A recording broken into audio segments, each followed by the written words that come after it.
Professor Allan Lichtman, professor of history at American University here in Washington, and also author of The Keys to the Presidency, book about past presidential elections.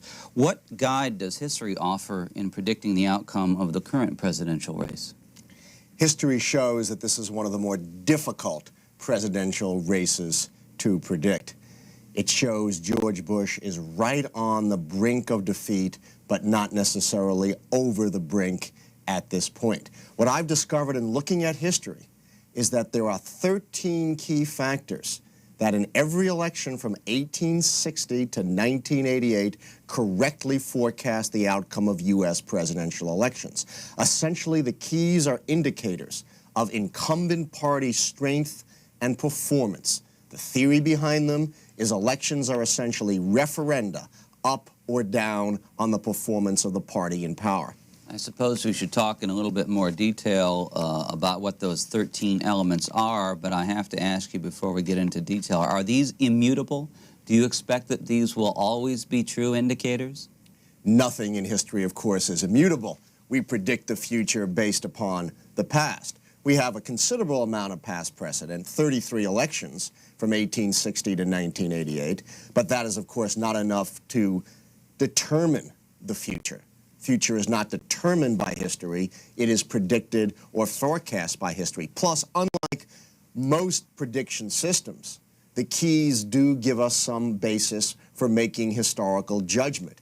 Every time we use the keys to predict, we've got to go back to the past and make explicit comparisons. Well, let's get a little bit specific then. In terms of the current race between Governor Bill Clinton and President George Bush, what are a few of the factors that you use in your analysis in arriving at whatever your conclusion might be? The way the keys work would be if 6 or more of the factors go against the party in power, they lose. Any 6. If fewer than 6 of the 13 factors go against the party in power, they win. The factors relate to the political strength of the party in power, its performance in office, and 2 of them test whether the nominees are charismatic or a national hero. Tell us what these factors are. 4 factors right now are counted out against George Bush. For sure, certain, can't be changed. Number 1, we call it the party mandate key. That is, how did the party in power do in U.S. House elections? The Republicans lost seats in 1988 and 1990. That key counts against them. Second key is the long-term economy. We look at real growth during the full existing incumbent term and compare it to the average of the previous 2 terms. That's out against George Bush. 3, policy change, one of my favorite keys. Did the administration achieve major changes in national policy? George Bush hasn't even thought of major changes in national policy. Things like the New Deal or the Reagan Revolution, much less achieve them. 3 keys down. 4th, the charisma key. Is the incumbent party candidate charismatic like a John Kennedy or a Theodore Roosevelt or a national hero like Dwight Eisenhower? Clearly, Bush does not fall into that category. That's 4 out against him. And there are 2 that are extremely shaky at this point and could likewise, under some views, be looked at as going against him. We have a third party key, which looks at whether there's a significant third party in the field. Well, who knows where Ross Perot stands right now? He certainly has been, however, a significant factor in this campaign and an indicator of discontent. And finally, the short-term economy. Is the economy in recession going into the campaign? Well, we just got the numbers out for this second quarter just a few minutes ago, and they show an anemic growth rate of just 1.4%. Maybe not technically recession, but certainly most people think the economy is in recession. Our guest is Professor Allan Lichtman. He'll be with us for a full hour until the top of this hour, talking about the current presidential campaign in the context of past campaigns. He is the author, as he said, of 13 Keys to the Presidency, published last year. We've got him here for a return visit. He was here when the book was first published. Before coming to the American University, he also served as a faculty member of the Smithsonian Associates, Harvard University in Brandeis. He's also worked, in terms of full disclosure here, for at least 3 presidential campaigns as a consultant.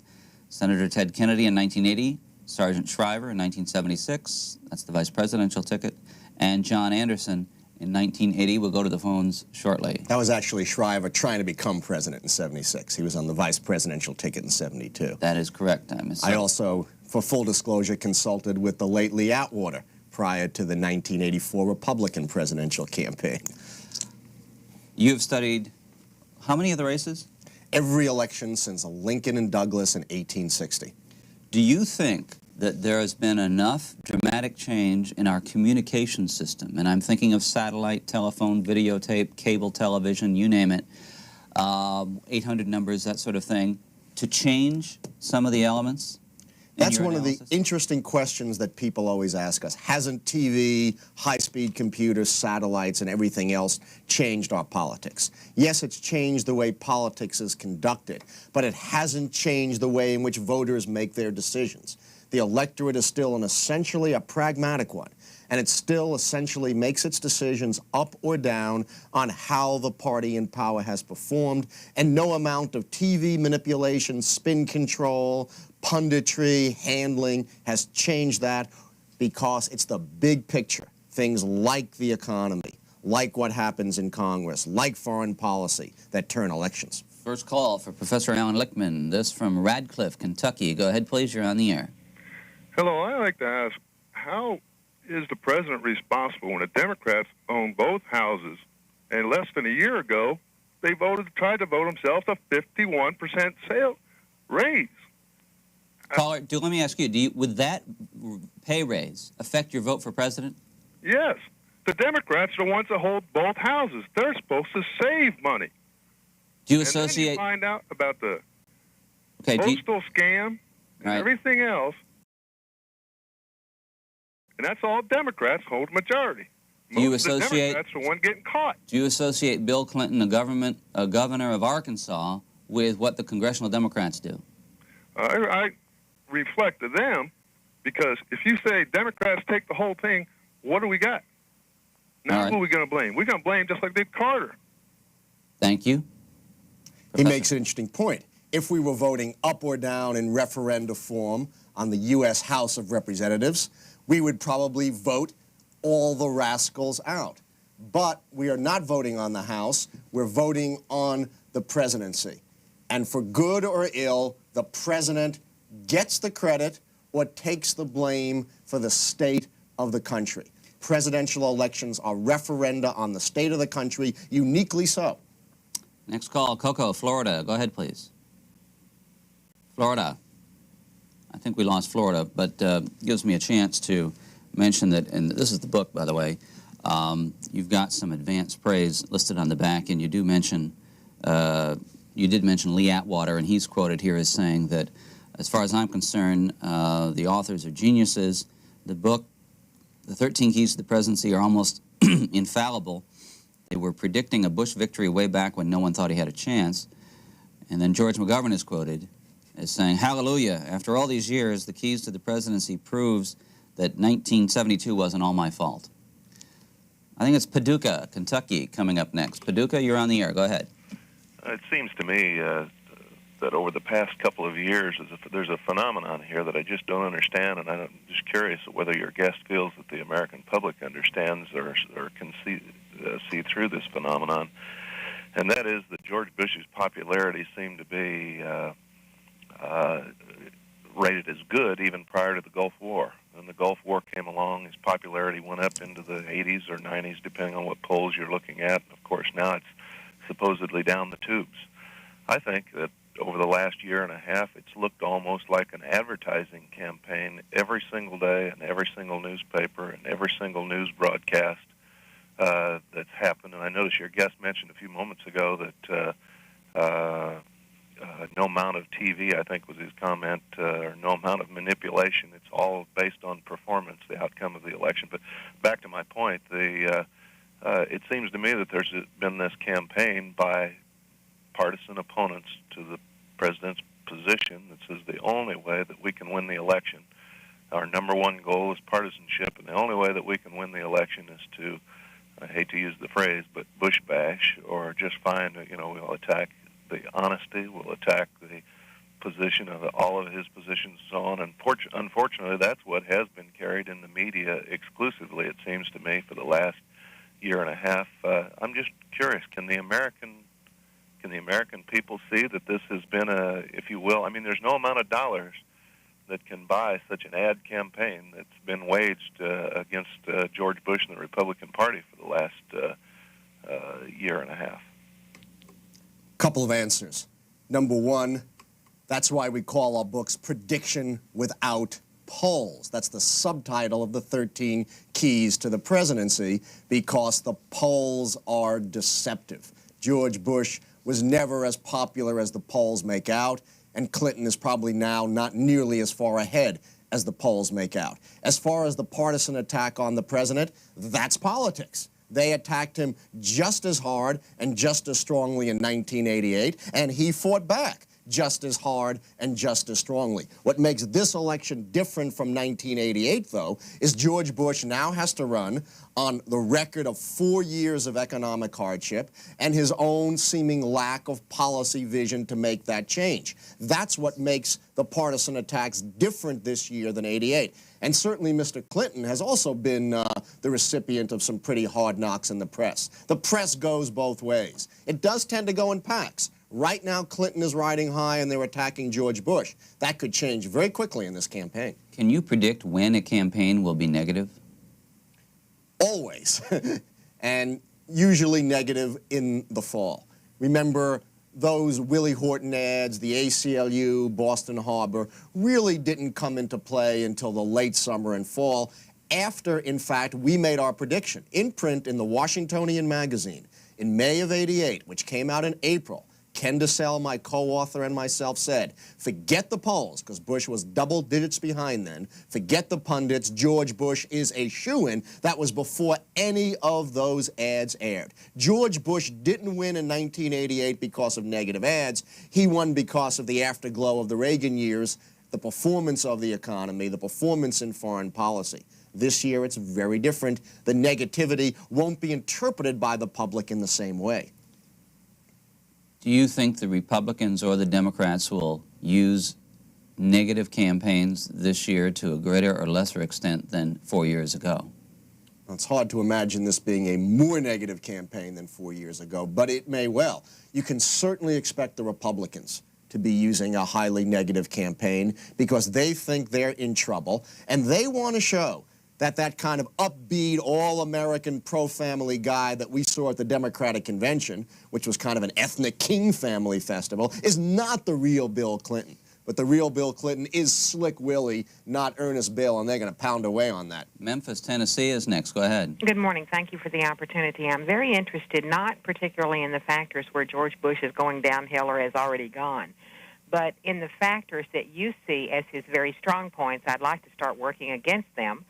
The other question or quick comment I have is, do you think perhaps George Bush has added to his own problems as far as being blamed for the entire state of the country, et cetera, by his empirical manner toward the Congress?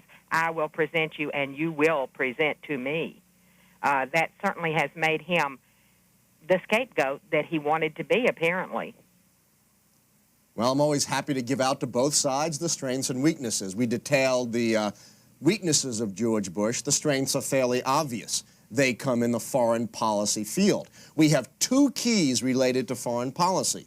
One, has the administration achieved a major foreign policy success, something on the order of a major treaty or a successful war? Certainly with the end of the Cold War and the Gulf War, George Bush has gotten that. And has he avoided a major foreign policy failure? Something like the fall of China or the fall of Vietnam. There's been nothing like that in this term, so I chalk up that key as well. George Bush wins both foreign policy keys. If he didn't, then the keys would show he's clearly on his way out. As far as, is George Bush responsible for his own problems in terms of his demeanor and his blaming Congress? In a sense, yes, but in a more important sense, no. To quote Pogo, we have seen the enemy and they is us. And the enemy is not how George Bush is conducting this campaign. The enemy is the 4 years of the bad economy, the questionable economy at best this election year, and George Bush's seemingly lack of a strong response. We warned about many of these things way back in March of 1990 when this book came out. We said George Bush is not as secure as many people think he is, and we said the same thing at the height of his popularity during the Gulf War. Do you believe through the history since 1960 that televised debates have had any effect on ultimate outcomes? No. I do think the televised debates did enable John Kennedy and Ronald Reagan to emerge as charismatic candidates in 1960 and 1980. Without TV, Kennedy and Reagan may not have fit the charismatic category, although I think they would have adopted to any medium at any time. But in both of those elections, there were already enough keys counted out against the party in power. The Republicans in 1960 and the Democrats in 1980 to predict their defeat. It could be somewhat different this year. Given that the situation at this point does not clearly show that George Bush is over the brink and tumbling into the abyss, then perhaps the ability of Clinton and Gore to emerge as charismatic in these debates for the first time in our history could turn an election. So you better be watching the presidential debates this year. They could be meaningful. You think there will be presidential debates? I would think so. Princeton, West Virginia next. How much do you think AIPAC affects presidential elections in this country? Laura, what do you think? Well, I have watched with a great deal of curiosity. I think maybe the $10 billion that Bush refused to loan Israel several months ago may very well have affected his popularity here. Thank you. The message of the keys is keep your eye on the big picture. Look at the big things like foreign policy success and failures, the course of the economy. We also have keys relating to scandal and, by the way, social unrest, which we might want to talk about a little bit. It's not the particular interest groups. It's not who's appealing to whom. It's not who's up and who's down that turn elections. And in fact, if presidential candidates understood this a little bit better, we could have totally different presidential campaigns focused on the big picture of where the country is going rather than petty appeals to particular interest groups and dispiriting negative attacks on one another. Los Angeles, California next. Go ahead. Yes, I'd like to know why the American people forget so quickly, and what do you mean by negative campaign? Clinton been doing a negative campaign ever since the convention. They haven't stopped hitting on Bush, and in fact, at times they're lying about his record and the things he has done.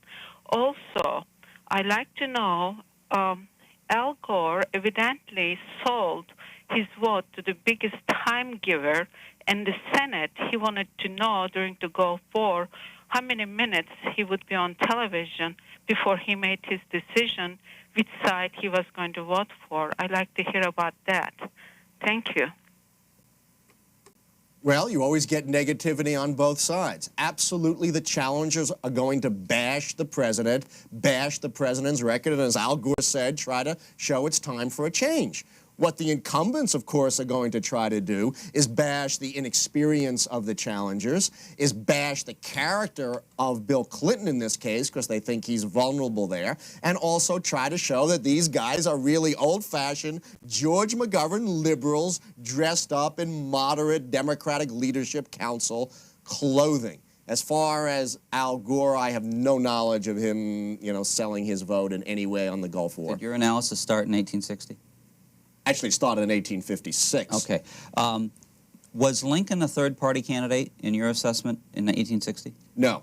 The Republican Party had already established itself in 1856 as the second major party in the United States, even though it formed only in 1854. There was a third party, the Constitutional Union Party, operating in 1860. There was also a split within the Democratic Party.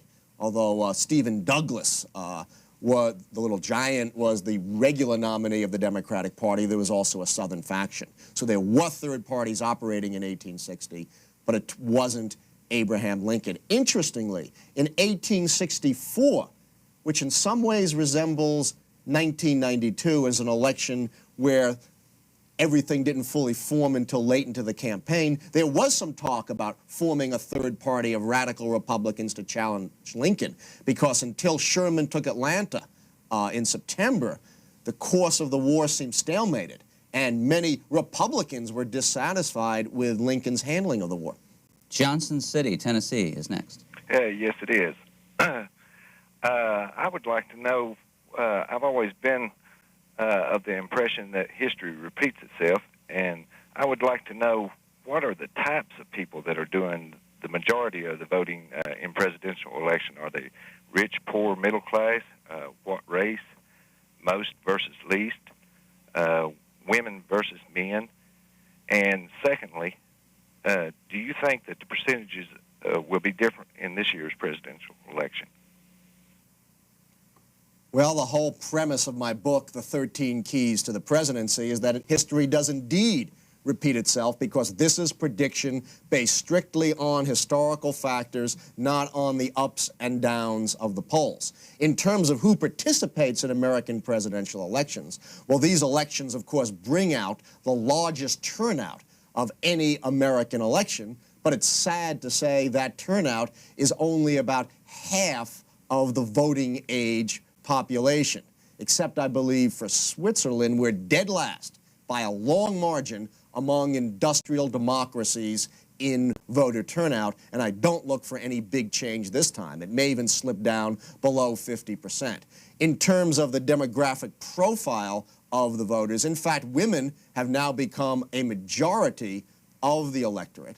But overall, as compared to the general voting population, the electorate does tend to be, those who vote, more likely to be white, more likely to be well-educated, and more likely to be relatively more affluent. And that's been true throughout the course of your research? That's correct. That's generally been a profile of the electorate in the United States, which is one reason why you had Democrats who might feel they could benefit from an expanded electorate opting for this so-called motor voter bill, a way of easing the requirements for voter registration, and George Bush vetoing it. You'll see that as a minor issue, in fact, in this presidential campaign. Was there a big blip in the first presidential campaign after the women got the vote?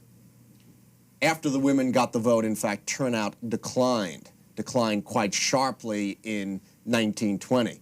But you really can't blame women's suffrage for that, although it's certainly true that women turned out in lower numbers than men, lower proportion, in that first presidential election of 1920. There were other factors operating as well to push turnout down. In fact, the 1920s, particularly 1920 and 1924 presidential elections, are much like presidential elections of the 1980s, with turnout around or below the 50% mark. Then in 1928, when the Democrats nominated the first Catholic, Governor Al Smith of New York, and religion was a big issue in that campaign, turnout shot up. Mobile, Alabama. Go ahead, please. Hello, how are you today, sir? Very good. I'd like to make a quick comment first. I started listening to CPN religiously when I was in Europe, and I heard your man Brian. He did a beautiful job over there. He made me darn proud to be an American. And your station, or rather your program, is the only one that I really trust and believe, because you're searching for truth. Now to get to my comment. I want to ask the gentleman what he thinks about this. I honestly believe that party is what's getting elected. Party is what's running the country, and the voter be damned. They just don't seem to care. And what we're voting for is what the good old boys, rather they consider themselves good old boys, put these fellas up for office effectively. We have no chance to vote for who we want. I'm a parole dropout. I'm looking for a place to go. I voted Democrat for many years. The last time I voted Democrat was when I voted for Eisenhower. I voted Republican. I'm not going party. I'm looking for. I pick out the two people, and I eliminate the worst of the two, in my opinion, and that's what I vote for. What's left. we've got to get away from the two-party system, or this country is going to be totally destroyed. Because the electorate is not stupid anymore. We might not be educated, but we're not stupid. We know what's going on, and all it is more taxes, more taxes. I'd like to have a gentleman make a comment on that two-party system thing, and congratulations for having him on, sir. Well, the caller makes some interesting points. Let me respond in several ways. First of all, when it comes to presidential elections, while if you looked at the party identification of voters, it does line up with who they pick in presidential elections. For quite some time now, the electorate has been picking Republican presidents and Democratic Congresses, which is why you have George Bush now campaigning, of course, against the Democratic Congress. But I think the caller makes a deeper point, which is by the time we get to the general elections, the major parties have already picked the two candidates. No third-party candidate has ever won an election. In fact, no third-party candidate has ever gotten much more than about a quarter of the popular vote, and that was a former president, Theodore Roosevelt, in 1912. So while party does not dictate who the president is going to be, by the time we get to the presidential nominations, the choice has been sharply narrowed to whom the party picks, and it is pretty much the party activists in the party primaries who pick them. On the other hand, there are many people who argue today the real problem is the parties are too weak, that the parties no longer stand for anything. They no longer have programs, and each candidate recreates its old campaign. I don't look in the near future for the party system to be destroyed, but I do think Ross Perot has shown that there is an opening, at least in presidential elections, for a credible presidential candidate. While I personally think, in terms of his personality and temperament and background, Ross Perot was probably not suited for the presidency, I do think his economic plan is by far the most interesting thing I've seen in this or any recent presidential election. Taking a part of the caller's point, I'll put it this way. Do you think, based on your research, that a politician can fool all of the people some of the time? Oh, I think you can fool all the people some of the time, but as Franklin Roosevelt said, and you're sort of paraphrasing, you can't fool all the people all the time, and I don't think the voters are fools. I don't think we elected George Bush in '88 because of Willie Horton, Boston Harbor, or clever ads. I don't think at any time in American history that voters have been duped or fooled or tricked into electing a presidential candidate. George Bush won in '88 because he had the record of the Reagan years behind them. He's in trouble right now because of the record of his own presidency, not because of the press or not because anything that Bill Clinton or Al Gore can do. We're a pragmatic electorate, and we voted pragmatically. Phoenix, Arizona. Go ahead, please. Yes, my comments are in dealing with your recent comment of can you fool some of the people all of the time? I think the public has been fooled over the last 4 years most of the time, and I think the press has a lot to do with it. George Bush delivered a rather detailed budget planning analysis to the Congress over 2.5 years ago that has sat in the Congress and not been acted upon, or they've added and doctored to it so much, the democratically controlled Congress, that when he does veto something, they say, well, look, now he's vetoing everything. Another comment is they're saying this isn't a Slick Willie campaign. Mr. Clinton was able to get away with making it out like his affair, quote unquote, with Jennifer Flowers was an overnight thing or just a passing fancy. It, in fact, had gone on for 12 years of his 16-year marriage. That's 3/4 of his married life. He couldn't even be true to his own wife. Another comment, they have picked and prodded at Dan Quayle for 4 years. 4 years they have unrelentlessly picked at every fiber of this man's being. And the worst thing they can come out with is that he went into the National Guard instead of going into active duty, which is no more than any of 100,000 other American men at that time did, and that he misspelled potato a couple of weeks ago, which was on a card printed up by one of his aides. Now, how many people could go under that kind of microscopic dissection and stand for it? Ross Perot couldn't put up with it for 4 weeks. It has to say something of the character of the man of Dan Quayle. He's a solid family man. He's a lawyer just like Mr. Clinton. You can't be too much of a dummy and get through college and law school and pass your boards. I Thank think you. the press has been unrelenting. Thank you, Phoenix, Arizona. A quarter hour to go with Professor Allan Lichtman.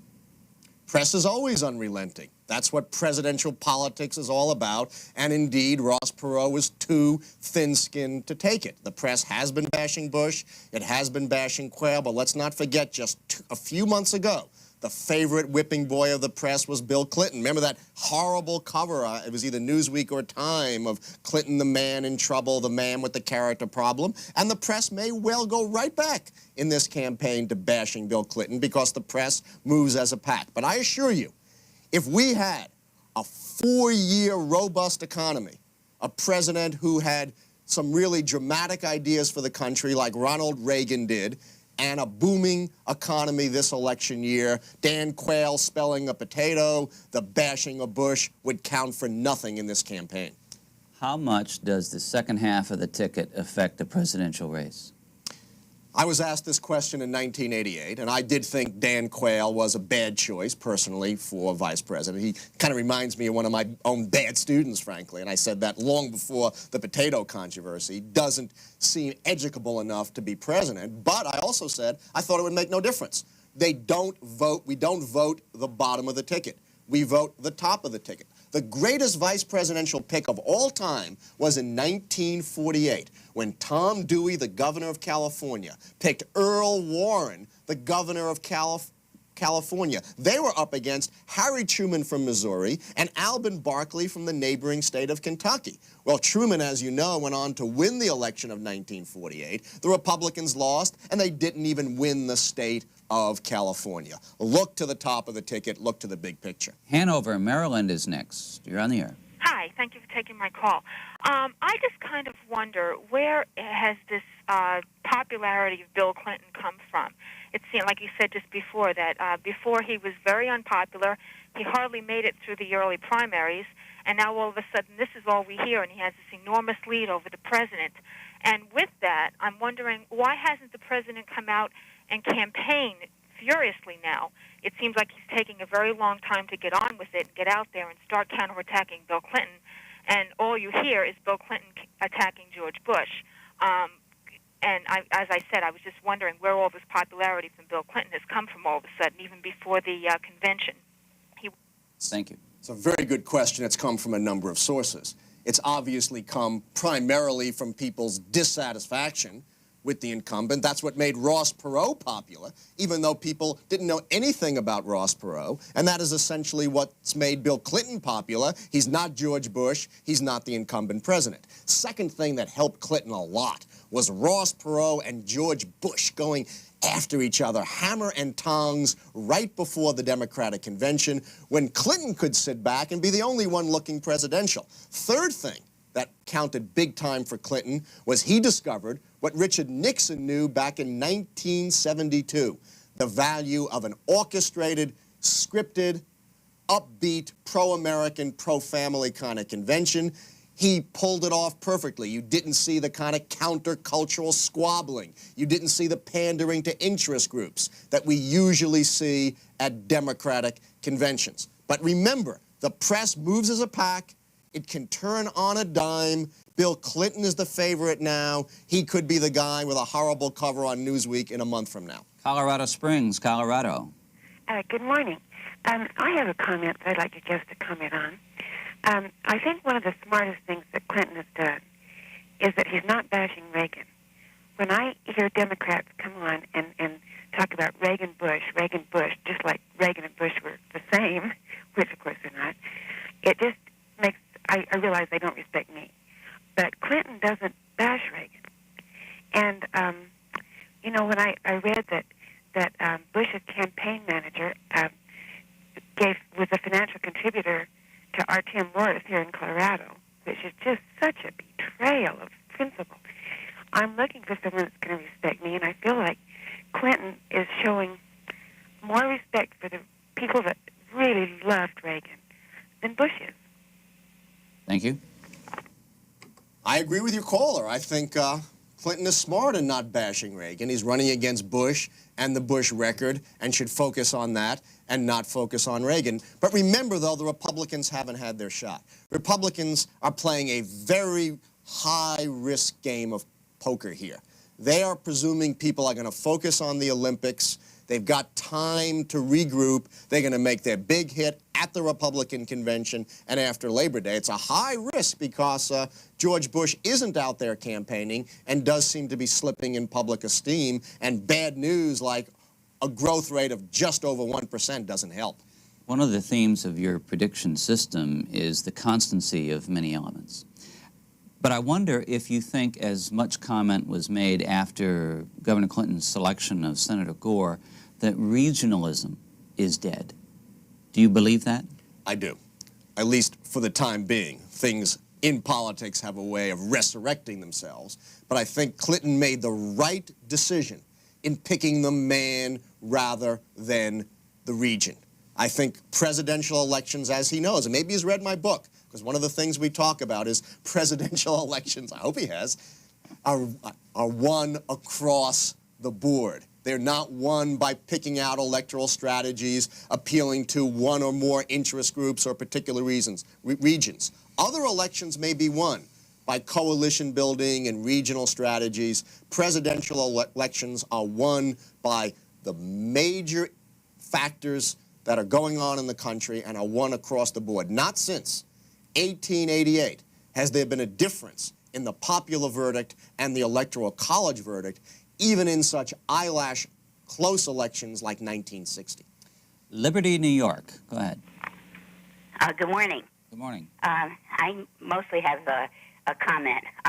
Like you hear all of this between the Congress and the president that they can't get together, and they're elected, you know, we the people, for the people, and by the people, and they're supposedly adults, intelligent, and if they can't get their act together to do what's right for the country and for the people, then I think that they should get out. I mean, we pay their taxes, and they're not up there to fight like little 10-year-olds as to whose side that they can, you know, be on and whose side's going to win. And there ought to be a way that if they can't do the job, then they should be a way to, they don't know enough to get out, that we should be able to get them out. My other comment is, as far as Ross Perot goes, I really feel that in his heart he was the one who really had the desire to help the country, and if I had his money, I wouldn't put up with all that from the newspapers and everything either. And I think that if he did get in there, he's smart enough to realize that they would have squashed him, and he wouldn't have been able to do the job that he really wanted to do. And what I'm saying is there's something wrong with the politics of this country, and we the people do not like it. When it comes to the Congress, as they say in the courtroom, the woman has both the law and the facts on her side. Absolutely right. By the Constitution and the laws of the government in the states, we select senators, we select members of the House of Representatives, and she has our facts right. That's right. We could vote any of them down at any time, and if we don't want to put up with divided government anymore, we don't have to split our tickets. We could vote for a president and a congressperson of the same party if that's what we want. It is in the hands of the voters, and the voters have the right to make decisions. As far as Ross Perot, he learned $100 billion would not insulate you from the whips and barbs of the press. If you're not prepared to take it, then you belong in a profession other than politics. And perhaps Ross Perot discovered that, and perhaps he discovered he didn't really want to spend $100 million.